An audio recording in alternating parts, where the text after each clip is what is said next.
Hi everyone. I'm here to read chapter 11 of The Bad Beginning today. So up until now, we know that the Baudelaire orphans are having a terrible time with Count Olaf. Sunny has been captured. She's now up in a tower. And in the previous chapter, Violet was making a daredevil attempt to rescue her using a grappling hook and a long rope she'd made out of bits of fabric. But at the end of the previous chapter, she was caught by the hook-handed associate of Count Olaf and captured herself and is now trapped in the tower as well. So I'm going to read chapter 11 for you now. "How pleasant you could join us," the hook-handed man said in a sickly sweet voice. Violet immediately tried to scurry back down the rope, but Count Olaf's assistant was too quick for her. In one movement, he hoisted her into the tower room and, with a flick of his hook, sent the rescue device clanging down to the ground. Now Violet was trapped as her sister. "I'm so glad you're here," the hook-handed man said. "I was just thinking how much I wanted to see your pretty face. Have a seat." "What are you going to do with me?" Violet asked. "I said, have a seat," the hook-handed man snarled and pushed her into her chair. Violet looked around the dim and messy room. "I'm certain that over the course of your own life you have noticed that people's rooms reflect their personalities.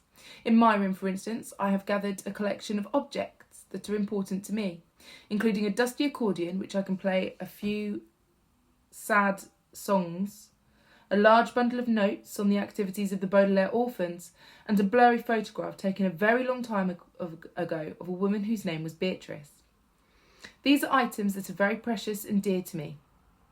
The tower room held objects that were very dear and precious to Count Olaf, and they were terrible things.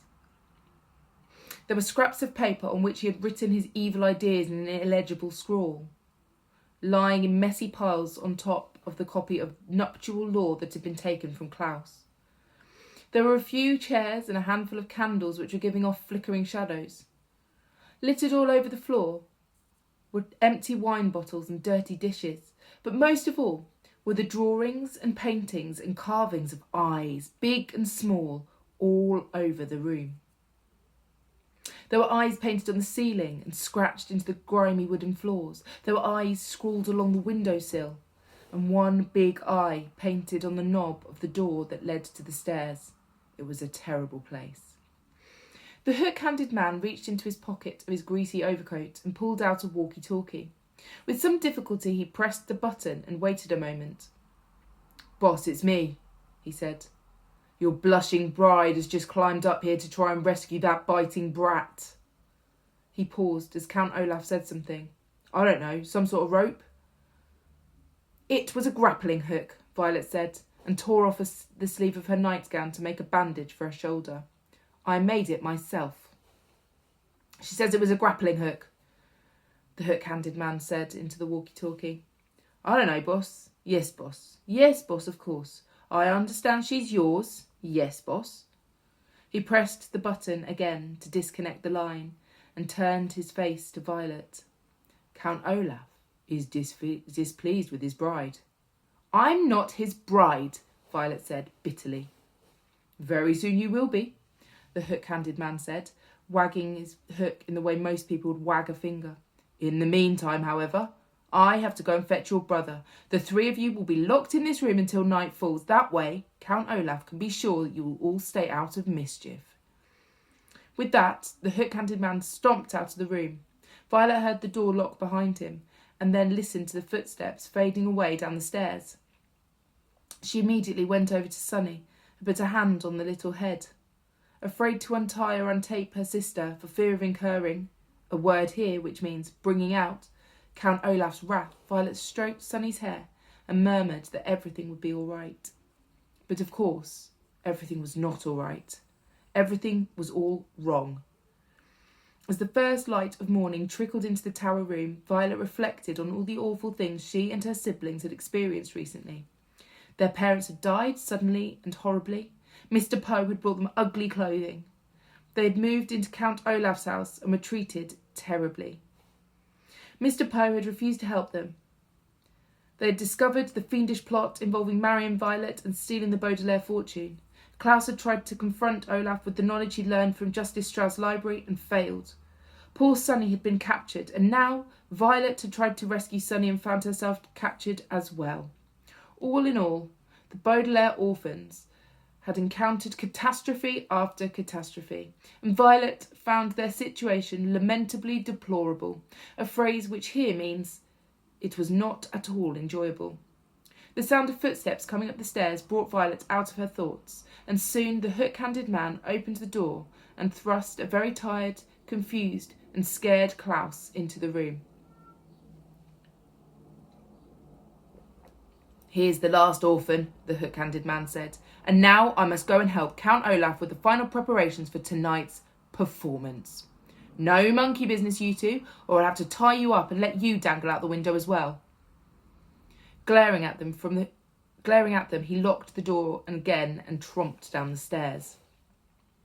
Klaus blinked and looked around the filthy room. He was still in his pyjamas. "What has happened?" he asked Violet. "Why are we up here?" "I tried to rescue Sunny," Violet said, "using an invention of mine to climb up over the tower." Klaus went over to the window and looked down at the ground. "It's so high up," he said. "You must have been terrified." "It was very scary," she admitted, "but not as scary as the thought of marrying Count Olaf." "I'm sorry your invention didn't work," Klaus said sadly. "The invention worked fine," Violet said, rubbing her sore shoulder. "I just got caught. And now we're doomed. The hook-handed man said he'd keep us here until tonight, and then it's the marvellous marriage." "Do you think you could invent something that would help us escape?" Klaus asked, looking round the room. "Maybe," Violet said. "And why don't you go through these books and papers? Perhaps there's some information that could be of use." For the next few hours, Violet and Klaus searched the room and their minds for anything that might help them. Violet looked for objects with which she could invent something. Klaus read through Count Olaf's papers and books. From time to time, they would go over to Sunny and smile at her and pat her on the head to reassure her. Occasionally, Violet and Klaus would speak to each other, but mostly they were silent and lost in their own thoughts. "If we had any kerosene," Violet said around noon, "I could make a Molotov cocktail with these bottles." "What are Molotov cocktails?" Klaus asked. "They're small bombs made inside bottles," Violet explained. "We could throw them out the window and attract the attention of passers-by." "But we don't have any kerosene," Klaus said mournfully. They were silent for several hours. "If we were polygamists," Klaus said, "Count Olaf's marriage plan wouldn't work." "What are polygamists?" Violet asked. "Polygamists are people who marry more than one person," Klaus explained.